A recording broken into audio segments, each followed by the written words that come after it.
보라, 여호와의 크고 두려운 날이 이르기 전에 내가 선지자 엘리야를 너희에게 보내리니 그가 아버지의 마음을 자녀에게로 돌이키게 하고 자녀들의 마음을 그들의 아버지에게로 돌이키게 하리라.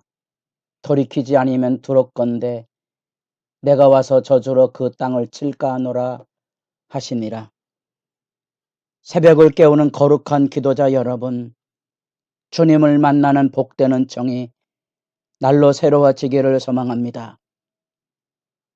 우리 이제 새 요한복음 말씀을 열어가고 있습니다. 오늘의 본문은 요한복음 1장 19절부터 28절까지의 말씀으로 요한복음의 예수의 찬양에 대한 서시가 그곳에 등장하게 되고, 그 다음에 1장 19절부터 예수에 대한 증언과 증인들이 나타나며, 우리 요한복음 1장에서 나타났던 보라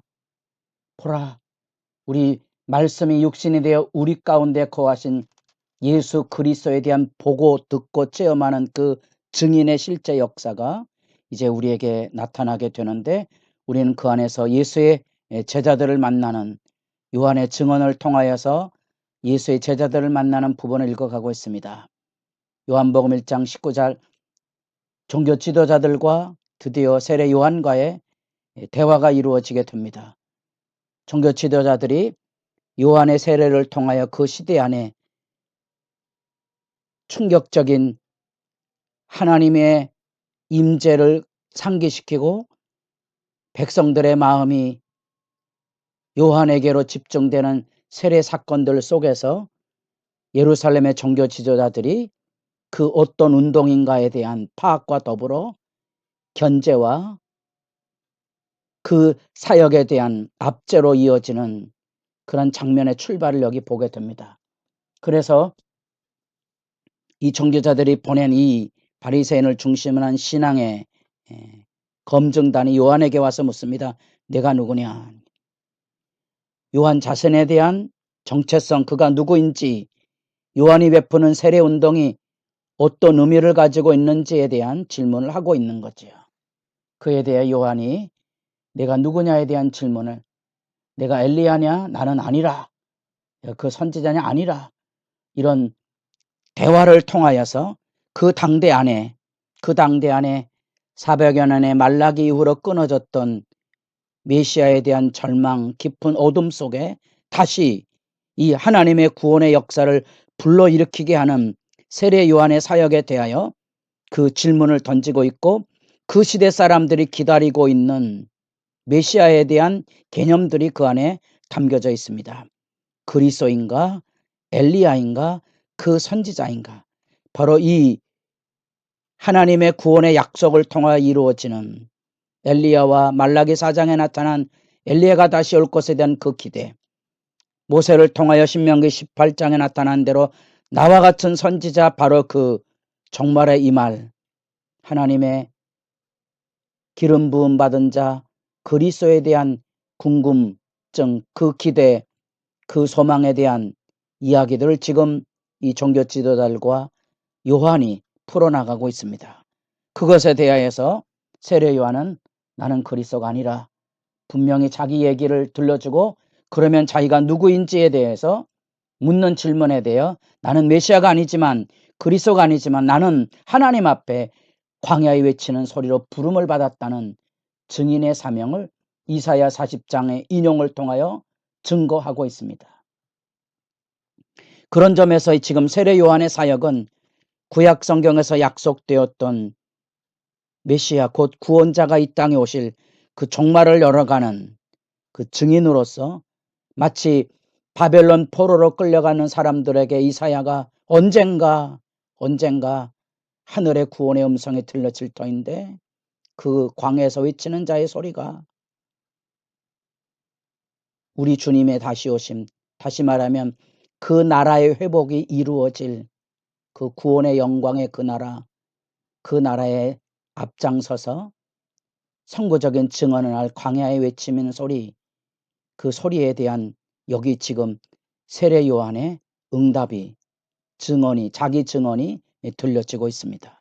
여러분들이 이사야 40장을 읽으실 때 1장부터 39장에 나타났던 이스라엘 백성의 영적인 몰락, 하나님의 심판으로 내려가는 그 장면에서 39장 40장에서 들려지고는 구원의 회복의 메시지, 그런 점에서 이사야를 우리가 구약의 복음이라고 들려지고 있는 내용이죠. 하나님의 구원 역사가 그렇게 중첩되어서 나타나게 됩니다. 그것은 마치 오늘날에도 그 사건의 중첩이 내가 예수 믿는데 그 믿음 안에 우리에게 천국이 열려졌지만 천국은 완전히 열려진 것이 아닌 거지요. 저 정말에 이루어질 천국의 역사가 지금 내 안에 가슴 벅차게 사실로 다가와 있다는 사실입니다. 이 역사적인 경험, 그 구체성이 우리 미래를 열어가는 구원의 기초가 되고 있다는 사실이죠. 세례 요한은 이 증언을 통하여 주님의 나라가 이 땅에 오는데 자기가 서 있는 역할이 마치 바벨론 포로에서 돌아오는 약속, 구원의 약속을 기다리는 이스라엘 백성들의 희망처럼 이제 새로운 세계가 열려지는, 예수 그리스도를 통한 구원의 시대가 열려지는 그 역사의 증인으로서 자기가 서 있음을 여기 들려주고 있습니다. 그리고 요한이 그럼 행하고 있는 행동, 그 세례를 베푸는 일이 어떤 의미를 가지고 있는지 물었을 때 그 예수 그리스도 안에서 자기가 하는 사역의 의미를 밝혀줍니다. 26절에 나는 물로 세례를 베풀거니와 너희 가운데 너희가 알지 못한 한 사람이 있으니 곧 내 뒤에 오시는 그이라. 나는 그의 신발끈을 풀기도 감당하지 못하겠노라. 물세를 베푸는 요한에게 메시아를 맞을 준비라는 일깨움 속 안에서 요한이 하는 일이 그 메시아와 대비돼서 마치 신발끈을 무는 아주 낮은 종의 섬김과 대조될 만큼 내 뒤에 오시는 그분,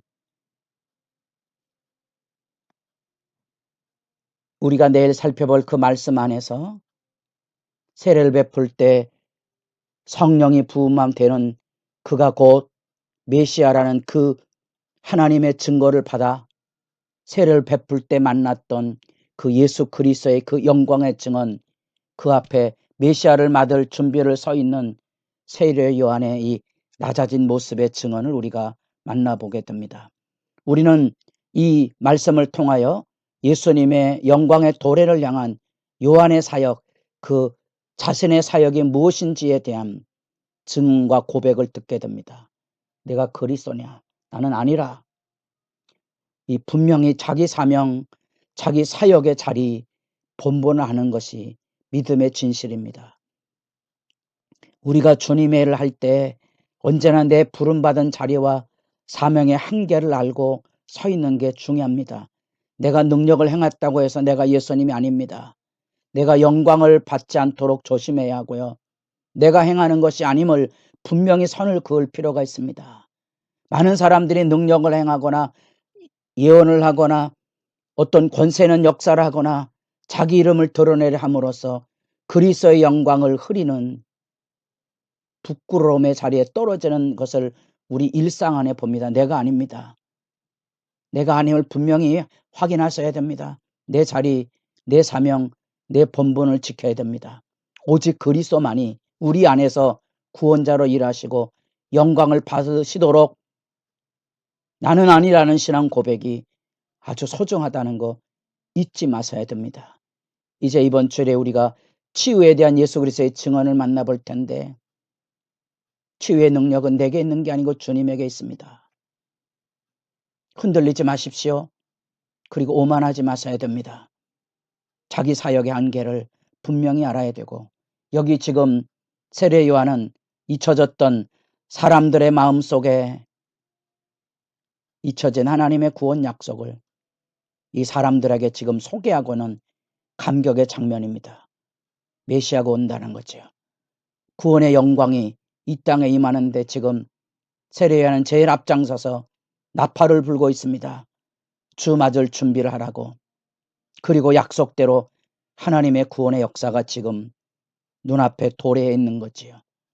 우리가 이 세상에서 증인의 사명을 감당하고 있다면 바로 그것입니다. 사람들로 하여금 예수를 맞을 준비를 하도록 내가 하나님 앞에서 내 사역과 본분을 통하여 예수를 전하고 증거해 주는 거지요. 우리가 세상에 나가서 복음을 전할 뿐 아니라 내가 살아가며 만나는 수많은 사건과 사람들과 그 이웃들 속에서 예수 믿는 자의 소망이 무엇인지를 분명히 밝혀주고 전하고 대답해 줄 사명이 우리에게 있습니다. 우리에게 주님이 일하시는 구원의 역사에 대한 가슴 뛰는 감격의 기도가 살아있기를 바랍니다. 내가 아니고 나를 통하여 지금 일하실, 나를 통하여 일하실 그 예수 그리스도의 구원 역사의 능력과 영광, 그것이 우리의 기도 제목이 되기를 바랍니다. 복음의 소개자 증인이 되시고 구원의 능력의 역사하는데 디딤돌이 되어주시고